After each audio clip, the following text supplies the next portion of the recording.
yo. Hey, yo. Ew, ew. Welcome in to the first Quarantine Kings episode. Please don't hire the clapper. I mean, Don't do it. Don't do it, please. Probably not great. Probably not great to do that. But thank you guys for joining us. Happy 2021. I mean, day to day, not a whole lot different, but as a year goes, nowhere to go but up, baby. I mean, I feel like statistically speaking, it's got to be at least marginally better. It has to be better, yes. Just slightly, maybe somewhat. Yeah. Thank you for tuning in. First show of the year. That's right. Tyler, how are you doing this Monday? And how was your weekend? Well, other than the last rumor that was reported for who the Chargers are going to interview for head coach, doing good, man. Enjoyed the weekend. Got to watch a lot of football. Got to watch a lot of World Juniors. Right before we went on air, I saw U.S. was up 1-0. Hopefully getting to the finals there. Got to watch Cobra Kai, which is a surprisingly good show for coming from somebody that wasn't really even that big a fan of the original movies. That show is fucking awesome. But all in all, man, it was a good weekend. Ronnie, how's your weekend? It was a good weekend. Same. A lot of football. RIP. Last weekend of Red Zone is always bittersweet. Sad. Although they went out in style, setting the Red Zone record for touchdowns in an episode. That's right. But, good to see, but bad to see you go kind of thing. Mm-hmm.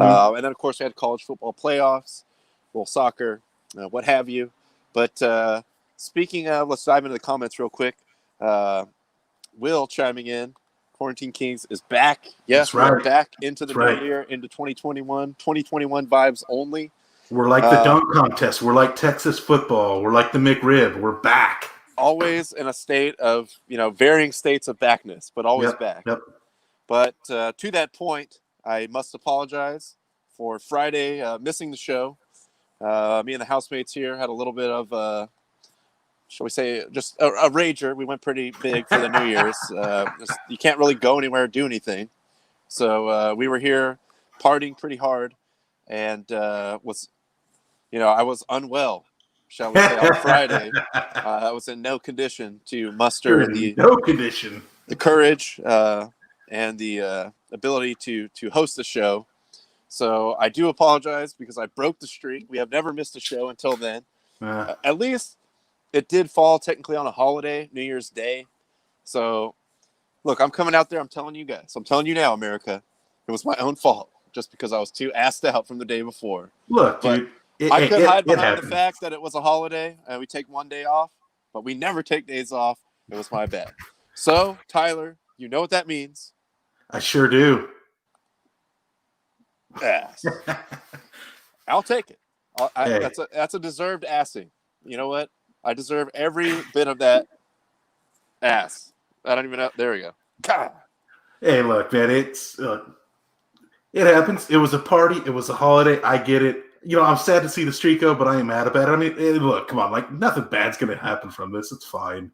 We got to It's not a big deal. I mean, I think we've smashed whatever TQN streak. Like, consecutive shows, never missing a show. Always bringing that hot fire to you guys every Monday, Wednesday, and Friday. But Thank you, and I apologize. And no plans to break the new streak, which starts at 1. Also, beyond the streak, Brian McKnight starting back at 1. Start back at 1. But it's also still the 58th episode after Cease's first and only appearance on this show. So Cease, whenever you want to call in, whenever you're, man enough to call back in, you have not killed our show. We've done 58 episodes since you called in. So I don't know. We could maybe reset the counter next time you appear. But whenever you're ready to step up, get the smoke, you know where to find us. We got the link out there. Real quick, before we dive into, it's going to be a lot of football tonight because it was a big football weekend with the college playoff and the last week of the NFL playoff implications all over the place. Shout out to Jaime, who was in the tailgate early, always checking in at the tailgate. Yep. And Happy New Year to you too, brother. Nick, which we will definitely get into this. Suck it, Eagles. The Mosquitoes get a pass this week, not for me. Wow. Not for me. They're always on notice. The Mosquitoes it's never peace. It's never peace. Herm Edwards would be disappointed. You play to win the game. Hello? Yeah, I think he would be. I think he would be disappointed. And Nick, also, Happy New Year to you as well. Yes, sir. Ron was turnt. Well, I was pretty turnt at my own house on Thursday night, which led to Friday just not being able to, not being able to go. We just couldn't suit it up. No, you're not a young man anymore. You can't. Look, it was a game time decision, but hey, it happens. I had to tell Bo, I couldn't go. Sorry. 2-day hangovers are a real thing. Shoot me up with whatever you got. But no, I couldn't do it. Couldn't do it. Justin, that's cool. I did the show for you guys. Nobody watched it, and it wasn't broadcast, but the streak remains. There we go. Boom. Send us a tape. Tape. We can put it back on. Yes. And how does missing a show affect the budget? Well, we actually made more money by missing a show somehow. Yeah, we got paid more to not be on the air. I didn't have to spend money on turning on the lights or any of this stuff. So it was kind of financially a big win for us. Yeah, a fiscal win to start the year. Not something we're shooting for in the future. But let's get right into the football. I'll start with the college football playoff. Let's do it. This weekend, first game we had Alabama and Notre Dame. I don't think anyone was surprised by the outcome. No. I only saw little bits and pieces of this game. I saw more of the second game. But, Tyler, I don't know how much of this you saw. Like I said, not overly surprised by the outcome. But there was a little intrigue at the end, which we'll get into from a gambling perspective. I was actually just going to say, I think millions of people were surprised, and those millions of people were the bettors. Yes. But I mean, everybody expected Bama to cruise. They cruised. Like the more impressive thing to me was they really didn't open the playbook. It was just basic offense, basic defense, and they still crushed Notre Dame. Which I'm sure that was a conscious decision by Saban to hey, let's just not show too much because whoever we got to play next is going to have tape. So let's just show them real basic stuff. They still went out and dominated. I mean, look, there's a reason they're the number one team. You did, of course, bring up the late intrigue, which so Alabama was a 18-point favorite, and Notre Dame scored a very late fourth quarter touchdown while covering the spread, getting that backdoor cover, and winning baby, and winning the sports books lots and lots of money. Woo! Yes, and actually, hold on, give me 1 second here because I want to get the other thing I want to save here, but. I saw on a very, very entertaining Instagram account that I cannot recommend enough. Let me get this loaded up in here real quick. Sure. Yes, this is from the Never Hedge account, and it's play like a team that can cover the 19-point spread today. Hey, good teams win, great teams cover, right? Isn't that the saying? Yes, in the betting world, that's absolutely true. 100%. I mean, I see Nick just left a comment here. Notre Dame was a waste of a playoff spot. Let's not kid ourselves. Who could you have put in? Who could you have put in there that Bama wouldn't have crushed easily? Yeah, that's just a fact. I mean, I would have loved to see. Yeah. I would have loved to see Cincinnati get their shot. Although their game this weekend was weird, and Cincinnati's coaching staff 100% blew it for them. You could have put in A&M, but they already got crushed by Bama. I mean, who are you really going to put in there? It didn't matter.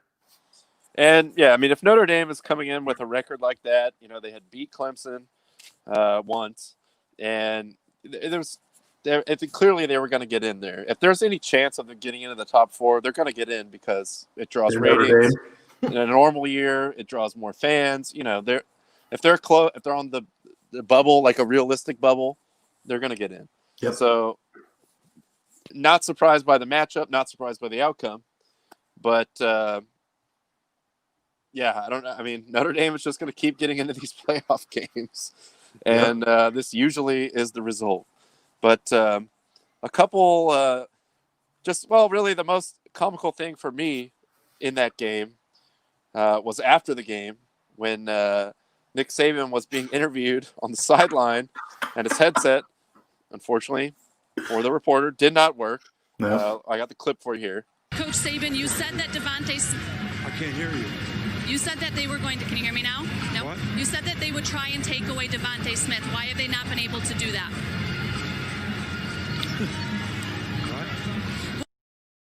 What? The look of disgust. Oh my gosh. Yeah, seriously. The exasperation. They should have gotten Cyber Saban for the interview. He doesn't have any hearing problems. He would have been able to produce those answers real quickly. He actually does have, many upgrades to his hearing, vision, whatever it is.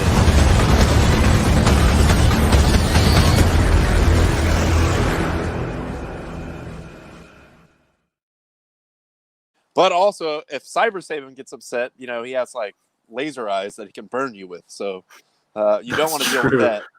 I mean, he's capable of almost anything. But the best part to come out of that, besides the video itself, it's always hilarious to see him just get. I mean, he hates talking to any press conference. Halftime interview is always the best. Yeah. Because he's trying to get in the tunnel, and he just doesn't. I'm not going to answer. All right. You can stop asking.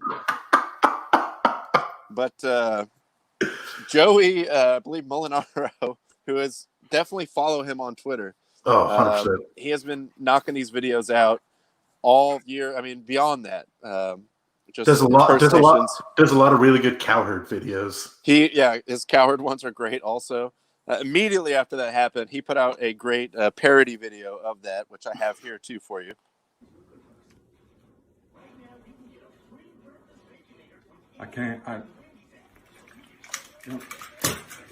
I don't have time for this. I come over here because I'm required to do it, and you don't even have it set up to where I can hear. The headphones don't work. Can't hear you. I got wires everywhere. We barely beat Notre Dame. We let them hang around. That's another issue. And then I come over, and you don't have the headset ready to go where I can't hear you. I got wires everywhere. Like I said, it's like it's Christmas morning. And I'm fiddling with a new toy. It's like I told Miss Terry to give me the AirPods. She didn't give me no AirPods, so now I got to mess with the wires here on the sideline too. All right, that's a whole nother issue. We got bigger problems at hand. But next time that you want me to come over here and do these things, all right, that I'm required to do, make sure you have them ready to go. All right. Yeah, there's so many good details in that.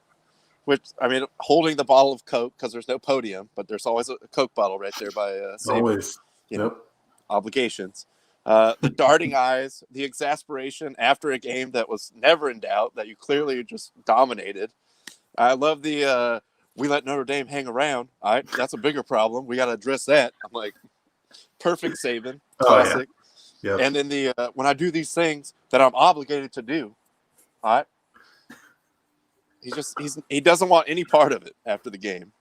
So definitely give him a follow. The videos they speak for themselves. Definitely. On to the next game. And we had, let me load it up here, of course, Clemson and Ohio State. Ohio State getting into that semifinal with a 6-0 record. Gotta love to see that. But Ohio State, they backed it up. I mean, they just pretty much ran over these fools. I think I texted you in the first quarter. I was like, over, totally safe already. Oh, yeah. I mean, I don't think there was really a doubt about that anyway. But the way, especially that first quarter when it was just like, all right, get the ball, we score. They get the ball, they score. It was just like back and forth, up and down. And then Ohio State really just, put it on them in the second quarter, 21 to nothing in that quarter, and just really blew them out. It sucks that you have a 7-0 team now in the national championship game, but it's a freaking weird year. I mean, you can't say that the talent didn't show out. They really just dominated that game all the way. Yeah, look, we've said on here before, like, obviously I hate the team anyways, so I'm always going to be negative about them. But you can never deny the talent. They are a top 3 talent team. Like, that has not been a question all year. I've watched a lot of their games. They haven't really put together performance until now, and now it's like, okay, now you see why they are a top 3 team. Like, this was just a absolutely great performance. I've criticized Fields a lot because he's looked not that great this year. He looked awesome. He just really good. Just dropping bombs, dropping dimes. Of course, Trey Sermon still just running like a madman. And I'll always give credit to offensive linemen too. Like, he's got massive gaps that he's, running through. So by the time he even hits the hole, there's not nobody in sight. He's at full speed. he's going to get 10 yards every time. And their defense shut down Clemson pretty well. I mean, other than that first quarter, like you said, it was kind of back and forth right away. And then from there, just Clemson couldn't do anything with the ball. Look, again, I hate the team, but hats off to them, man. They showed that they deserve to be there. Especially the defensive line, I have to say. I mean, they were just bossing that game. I mean, what's his name? Etienne couldn't really get anything going. They were in Lawrence's face. I mean, the entire game. Probably, one of the worst looking games that you're going to see from Trevor Lawrence at this point in his career. He was running for his life. They had guys in his face. He just looked like he was uncomfortable back there. And like I said, it sucks that they're 7-0. They were 6-0 going in the game. You can't argue with the result, though. I mean, this is why, even with they haven't even played a game and they're sitting at number 5 or whatever it was before the Big Ten season got going. Oh wait, they weren't 11th. I don't know. That's one thing. Is Dabo, man, he oh boy. I'm not a Dabo fan at all, so I'm kind of happy to see him get shit on for everything he said. But oh boy, yeah. If you're gonna talk, you better back it up. I considered having a Clippers-esque montage because there was some pretty strong Dabo slander flying around on Twitter after the game, after he now infamously refused to rank them in the top 10 because they had only played 6 games. I just have a small sampling. This one I enjoyed. This is how Dabo plays Tetris. L, L, L, L, L, L, L. This one is actually a real picture, but it was just so I already know the picture bad you're talking for about. Dabo that it was flying around the internet as well. Yeah, of course. Sprinting, not a great look for the Dabster. But, it's Clemson. They still got talent coming back. They're going to be right back there in that playoff conversation next year. Oh, yeah. But just a tough look considering everything. Especially Ohio State fans, maybe even bigger than the Clemson issue. Just the rest of college, the SEC, even the Big 12, other conferences sort of bad because they had not played that many games. When they get in the playoff, like Cincinnati can't get in the play, all this stuff.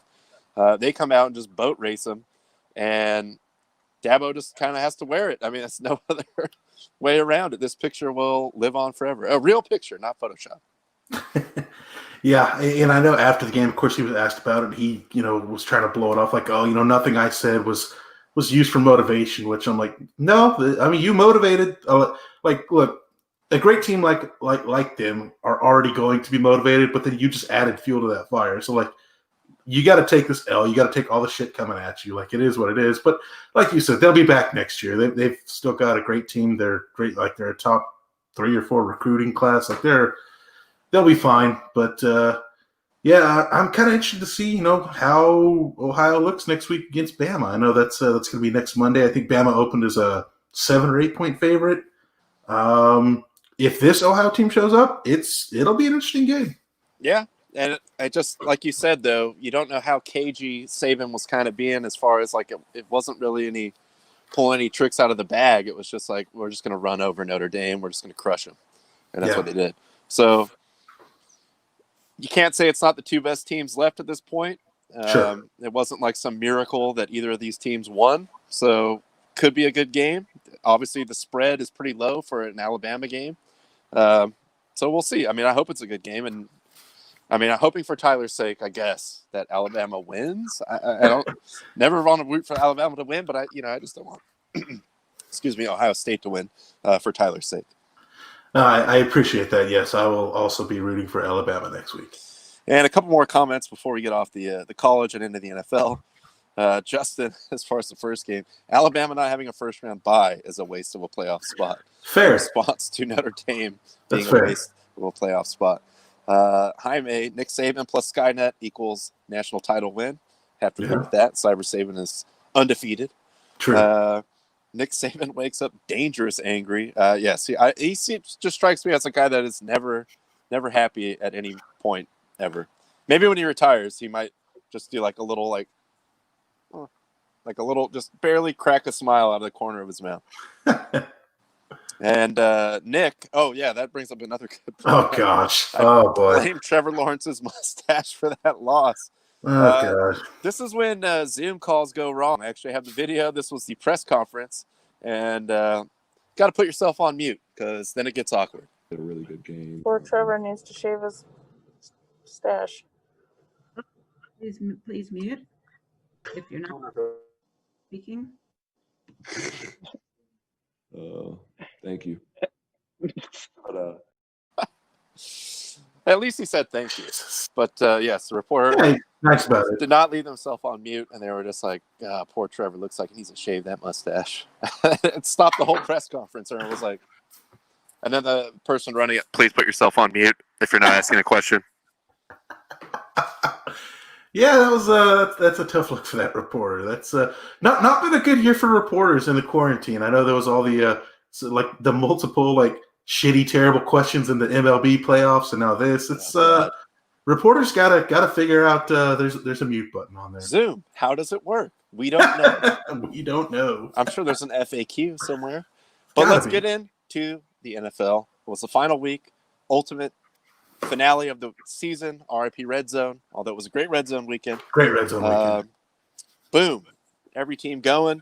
Playoff implications all over the place, whether it's seeding or even getting in the playoffs, which we'll get into that. We had Miami at Buffalo. Man, Miami missing out on the playoffs here due to the Colts winning. But Buffalo, they are looking good. I mean, Allen is really peaking right now. I know Justin, who will join us a little bit later, was pointing out his numbers are probably better than Mahomes this season, like what he's doing over there. So, and the defense is going to be good. That was a nice little statement from Buffalo, I got to say, especially going into the playoffs. And they win the division for the first time in forever, and it looks like they're just really clicking all the way around right now.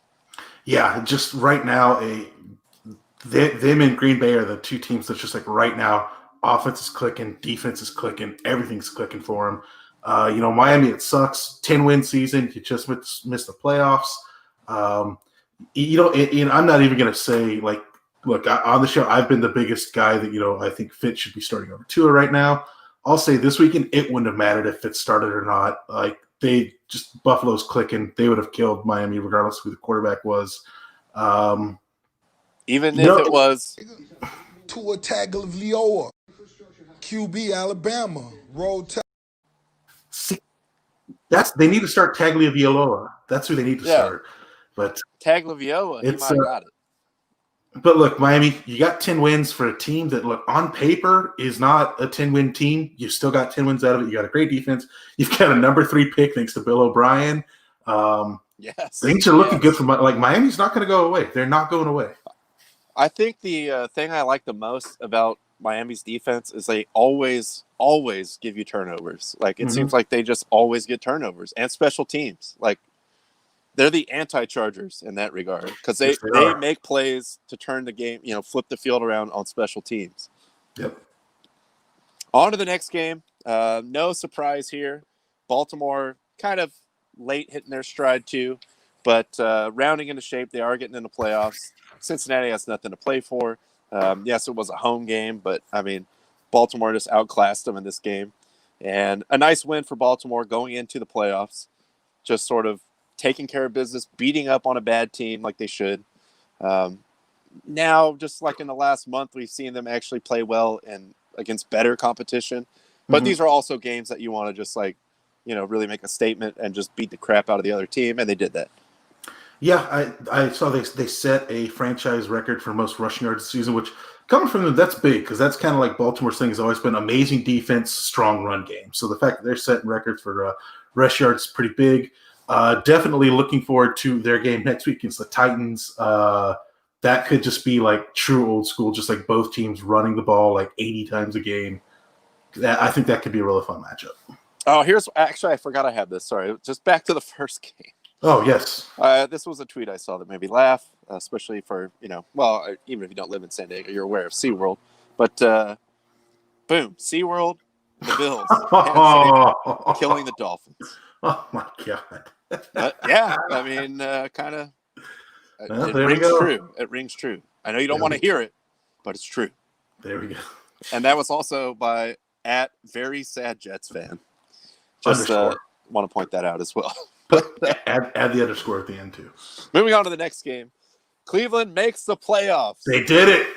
And the apocalypse was not triggered. They break the streak. They get in the playoffs. They beat the Steelers. Actually, to earn a matchup with the Steelers with all their players playing in Pittsburgh. So we'll see how that goes. But a nice story. I mean, the Browns, probably like before last season, were kind of like sort of everyone's second or third team. Like, oh, it's the Browns. Let them, just they're putting something together. I'd like to see them make a run. But they're actually in the playoffs now. Baker's played a lot better over the last month, pretty much since the bye week. And I'm happy for the Browns. They had a couple setbacks there, especially losing to the Jets. But unfortunately, I'm not going to take my wrath out on you because freaking Rams already lost to the Jets. Right. Rams, I hate you forever. But hey, enjoy it, Cleveland. You're in the playoffs. I remember how big of a deal it was when they, won a game and they opened up the Bud Light fridges all across Cleveland, and now you're in the playoffs. So savor the flavor. Yeah, and look, Pittsburgh. I know Pittsburgh started Mason Rudolph today, and he sucks, and he still made it close at the end against Cleveland. So that's got to be a little concerning. But Pittsburgh, for the most part, for the second half of the year at least, hasn't looked good. So it's still very winnable for Cleveland. But definitely be happy, Browns fans. You made the playoffs for the first time in I don't know how long. So 2002 was the last time. Really, we were in high school when that happened. Wow. Yep. So go on, Browns. Have a day. I'm rooting for you, especially against the freaking Steelers, who I hate. There you go. And Team Browns, go for it. Minnesota at Detroit. Minnesota does get the win. Detroit. Matt Stafford has a giant game that means nothing. Stat Padford. I think he had 4 touchdowns, over 300 yards. I know it's Justin's boy. We'll hear from him in a little bit. But it was, kind of a close game. Whatever. I didn't see too much of it. It was on Red Zone. I mean, there was some scoring, obviously. It set the record for Red Zone scoring in a day. So we had a lot of touchdowns. But, I don't really have too much to say about that. The only thing I have to say about that game is we did see the worst roughing the passer call of all time in that. But where a guy just made like a clear-cut tackle, just like a straight regular tackle on Kirk Cousins, and the ref threw the flag for roughing the passer. So that was weird. But, other than that, not much else to say about the game. Unfortunately for my Jets, we're not able to get it done and stick it to the hoodie Jets. one more time. Hey, ever since they won a game, I'm like, all right, I'm going for the Jets. But, it wasn't meant to be. I guess Cam wins probably his last game in New England for whatever that's worth. Unfortunately, after the game, we had our first, this is our sort of Black Monday theme show.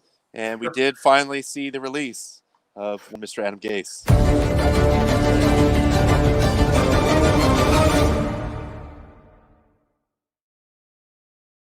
And look, we all knew it was going to happen. At least he really stuck it to him by winning those 2 games on his way out of town to ensure that they did not get Trevor Lawrence in the draft. But, Jets, long way to go. I mean, I like a lot of the players they have on their defense. It just, I don't know. It feels like going to the Jets, everything just goes wrong for whoever goes there. So, hey, but speaking of Saban, there are rumors that we might be seeing Big Eyes again because apparently he's got him tabbed as maybe someone he wants as his OC. And Saban is the career reviver. That's true. That's true. He sort of rebuilt Kiffin, and he's moved on now with an SEC job, a job later after his next step. And now Sark going to Texas. Sark, bringing Texas back. Cuddy Sark going to Texas. So maybe that's where Adam Gase needs to go. I believe that was like his first job too, working for Saban at Michigan State. So I could see, the connection. He's regarded as some kind of mastermind offensively. I don't, whatever. But we wish him well in his future endeavors. Indeed. Moving on to Dallas at the Giants. This had implications all over the place for both teams. Let's bring in our Cowboys insider / NFC East insider, Justin, to the program. Just There he is. weird game. Had to have it if you're the Cowboys. Giants, could afford just to win, but they still had to find out what was going to happen in the night game. But Justin, I mean, take us through it. We had Dalton with the bloody glove, just intrigue all over the place. I don't know. I mean, what are your thoughts coming out of this? I think I texted you guys at that moment. It was going to be the Kurt Schilling bloody sock moment. It was going to be the Andy Dalton bloody glove moment. But alas, Gallman's butt cheeks would not let that happen. So that was a big, was a good microcosm of the way the divisions ran. Just the way it's gone throughout the year. Just to see a human being's ass on the football when the football that has come out of that division has been ass all year. So. Said. It would have been nice to get another week, maybe a playoff game against the wonderful, magnificently handsome, and always mistake-free Tom Brady. But again, that doesn't happen either. So it's the difference between having a top 10 draft pick. So I'll take the positives in it, and I guess.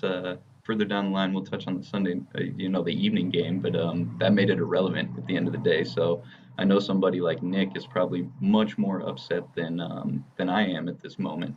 If the Cowboys won, I'd be in his shoes, so I can thoroughly understand that. But it was just a tough game. I thought they got the turnovers that we needed. We got the first half turnovers. We looked like we're going to be able to kind of maintain some pressure on them defensively, and then it was just like they just stalled out, man. We couldn't finish drives, we couldn't get first downs. I think there was an extended period of time in that game where neither team was completing like a third down, or neither team had converted a third down at one point in that game, deep into the game. It definitely had a little lull there for a while. I mean, there was a decent amount of scoring. Cowboys were down at halftime, but it was kind of interesting, and then it was just like watching Red Zone, like nothing's happening over there because And there was some drops. CD had a really, really bad drop. There was a no challenge call on a catch that could have maybe turned the tide. That would have saved a field goal at the very least. But all in all, it was just the usual NFC East game this year. You're disgusted for about 2 hours, and then the last 20-30 minutes you go on this roller coaster of like, oh, there's some hope. Wait, no, there's not. Wait, this sucks. Wait, these guys are bad. Somebody's got to win this game, and then it just ends. So it was like we had the shot, right. And I'm thinking the typical curve of emotions of NFC East football. I'm thinking, okay, we can do this, man. We can go in, we can score right here. We're in great shape. Dalton just throws up like if you were playing pickup football with your friends and somebody threw a ball like that, you wouldn't let him quarterback anymore. You'd be like, I got next drive. I'm playing quarterback. You can't. No. Like it was terrible, dude. And then they get the ball, and then to have Gallman just outright drop it for whatever the reason was, again, a microcosm of the NFC East this year. So as Nick chimes in, it was a teabag that saved the Giants game. Yeah, no, I don't know, man. I've seen some still frames that look like a good 1.5 points of the ball is thoroughly submerged in Gallman's rear. So, I don't know if he was trying to possess it that way. He thought maybe that was the best way to keep somebody else from taking it away from him. I don't know, man. But I mean, most good football coaches, the old school, they'll tell you want penetration up the middle. So however you got to get it, 100%. However you got to get it, he did that. And like I said, it does at the end of the day, because of, again, the later game, that just what a way, man. What a way to end the season. So, top 10 pick, baby. Let's do it. Let's figure out our quarterback. Yeah, and yes, I heard you mention real quick. Yes, if it's not going to be Dak, bring me Matty Stafford. I'm cool with that. Well, we'll see about that. Stafford, yep. Also, as we get into the next game here, I just want to touch on Tonk's comment. At least 5 minutes of this show better be talking about how tight Tom Brady is. No, it will not, sir. No, we're going to run through this game pretty quickly, actually. We are blowing through this one. I did notice that, and that is why I gave the 5.5 seconds, because due to time constraints on the show, I thought 5.5 seconds would be the equivalent of 5 minutes. I did mention how tight Tom Brady is when I touched on us potentially beating him in the playoffs. Mistake free. Mistake-free Tom Brady. Yep, there you go. Playoff Brady. But yeah, Handsome Brady. Handsome Brady. Next game we got to run through this because we're just running out of time here. Tampa Bay runs over Atlanta. Look, Tampa Bay is looking good going to the playoffs. I will definitely give them that. They locked up the 5 seed. They're going to be playing the NFC East champion on the road, 2020. But yeah, Tampa just kind of ran right through Atlanta, did what they needed to do. Yeah, I mean, Atlanta, like you said, if it's interim coach all year, they already have their Black Monday, if you will, earlier this year, getting rid of Quinn. Just definitely a rebuild there, but not really surprised. I mean, Antonio Brown. Oh, okay, thanks. All right. What's going on over there? Well, that's weird. Sorry, I just got a letter from TQN. What? Where's my what? Okay, well, Says read it. Says open immediately. Hang on. All right, let's see. It's from Elro Santucci, who is of course the liaison to the board of directors here at TQN. Oh, that can't be good. Let's see here. What did we do this time? Well, I'm sure it's nothing. He probably sent this to all the shows. Let's see.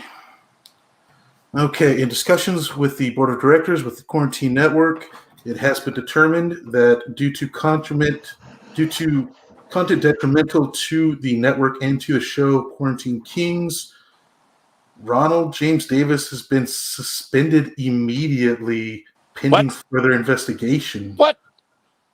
I didn't even get a text or a letter.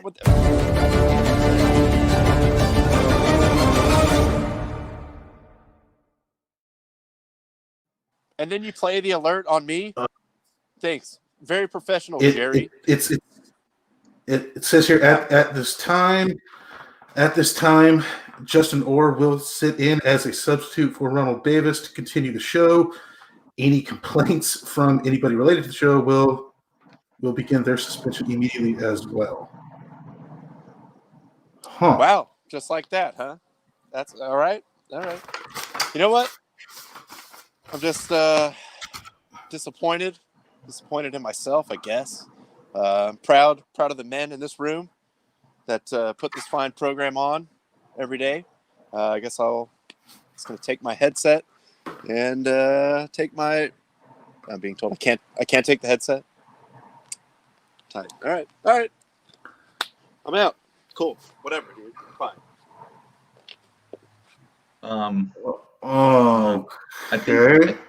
I think the headset's actually coming my way. I got the text. Jesus.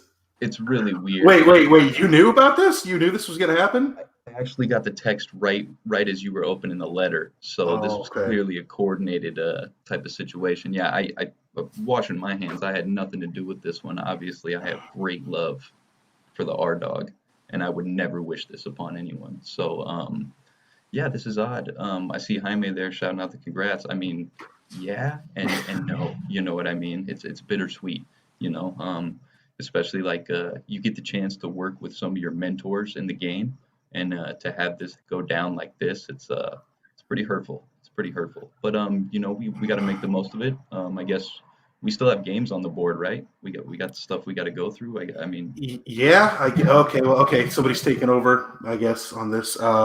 Yeah. Look, let's finish up the show, and then I gotta call Bo. I gotta call Bo after this, but we got another few minutes. Let's finish up the show. What were we at? Green Bay? Go ahead. We were at Green Bay, I think.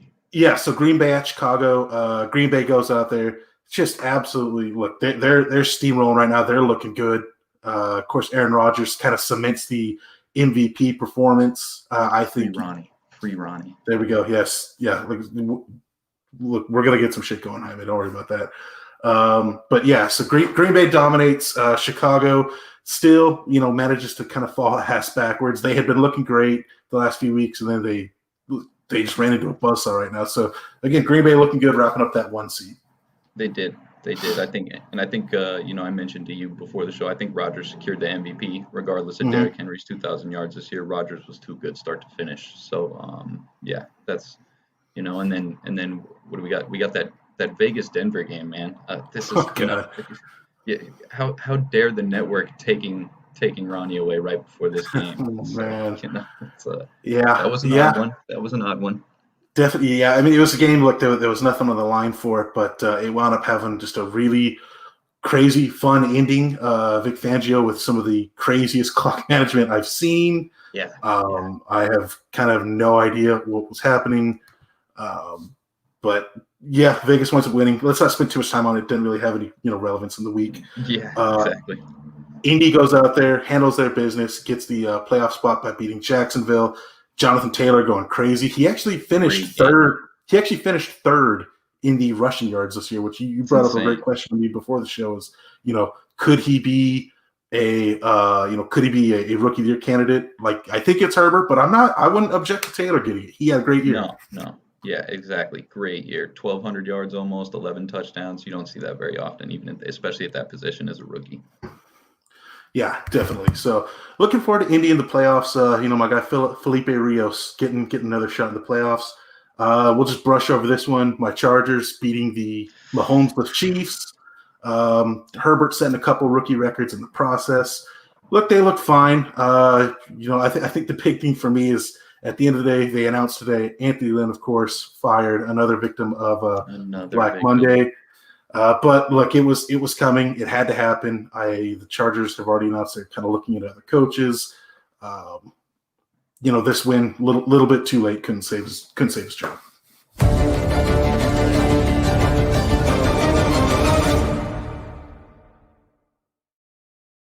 Because the inevitable happened with Doug Marrone.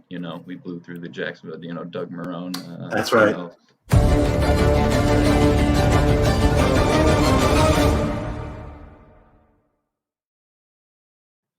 Yeah, it's a twofer, man. Twofer.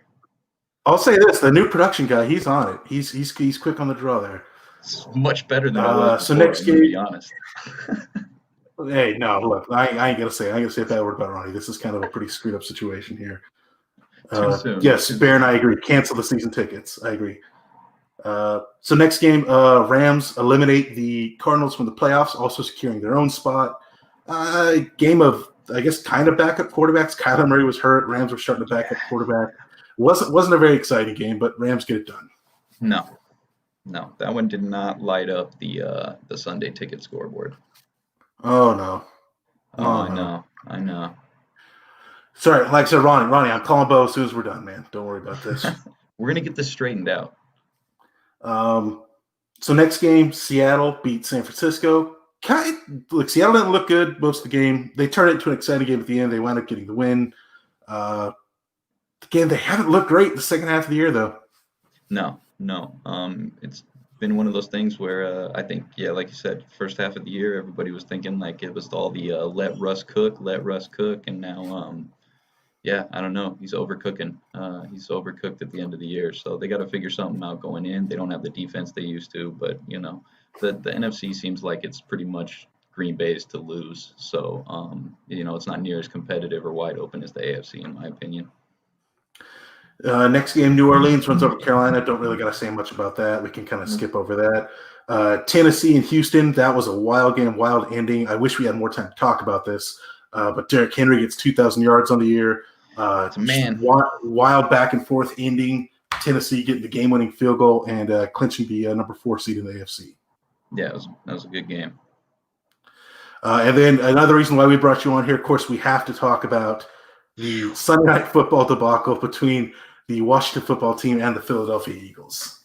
I mean, that was, I mentioned it earlier. That was brutal. I can only put myself in the shoes of a Giants fan had Dallas won that morning game. And, I'd have been livid. We touched a lot of people are mad, because they took Hurts out. Hurts wasn't playing exceptional by any means. But no, not at all.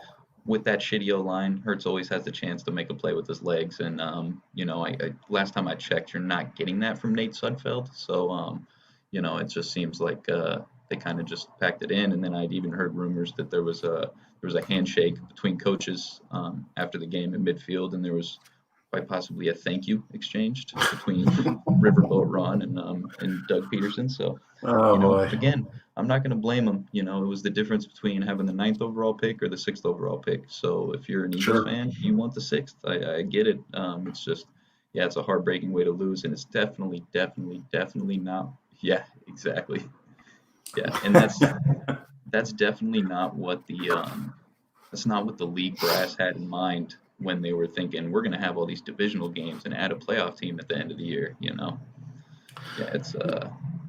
Yeah, I mean, it's kind of a disgrace, but I mean, some people brought up some points today. If that wasn't the last game of the season on prime time, maybe not getting as much heat. If he does that at a earlier point. at a But 10 a.m. game, nobody cares. Yeah. yeah. It's just when it happened and the circumstances, But I get it. That guy. That's what happens when you win a ring, man. You can do shit like that as a head coach when you've won a ring before. So.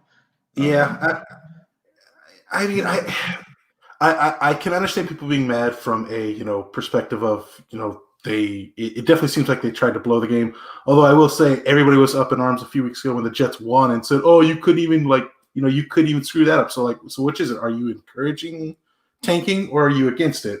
And also, look, Giant I can certainly understand Giants fans. Yes, you had a shot at the playoffs that you missed out on. You were 6-10, man. I cannot sympathize with you at all. Yeah. I just can't. If you had 8, 9, 10 wins, absolutely. But 6-10, I can't sympathize with you. Well, and like you said, 6-10. All things considered, man, Saquon Barkley's a huge, massive part of their offense. To have him go down, and then just the things that surrounded the team with the quarterback changes throughout the year, and going to Colt McCoy and all the COVID stuff. It was a tough year for them. So I get it, their fans being upset. But again, I'm trying to tell people, look at the positives, man. If winning the NFC East was not a positive this year. I'm going to be honest. The Redskins are going to be picking, 17th or later now. They have no quarterback for the future yet. You know what I mean? It's and apologies for calling them the Redskins. I know, football team. That's right. But, That's right. The football team does not have a football quarterback. And they're going to be picking 17th, so that's really difficult. That's the division belongs to the Giants and the Cowboys for the next 10 years until the other two teams get somebody in there. Maybe Jalen Hurts is the guy with the Eagles, but until that changes, it's looking to me like a healthy Dak and Daniel Jones with a healthy Saquon Barkley. Those are who's going to be competing for the division. So No, I think you're right. And I think, look, maybe Hurts is the guy with Philly, but they have so many other pieces they need to work on and get better just to surround them with. So, I think you're right in that it's Giants and Cowboys. Sorry, I'm getting some text messages from some people in the Quarantine Network higher-ups. We got to get out of here. Yeah. I guess I'm glad you're here since Ronnie's gone. I have somebody else to do the show with. It worked out. It worked out. But thank you so much for being on here today. I guess we'll get out of here. I don't know if Patrice is running a show right now. I will say happy birthday, Patrice. If she is running a show, stick around here on the network to watch it. Again, thanks so much, Justin. We're going to figure this out. I guess I still got to get a catchphrase to end it. Free Ronnie, keep the fire. Free Ronnie, keep the fire.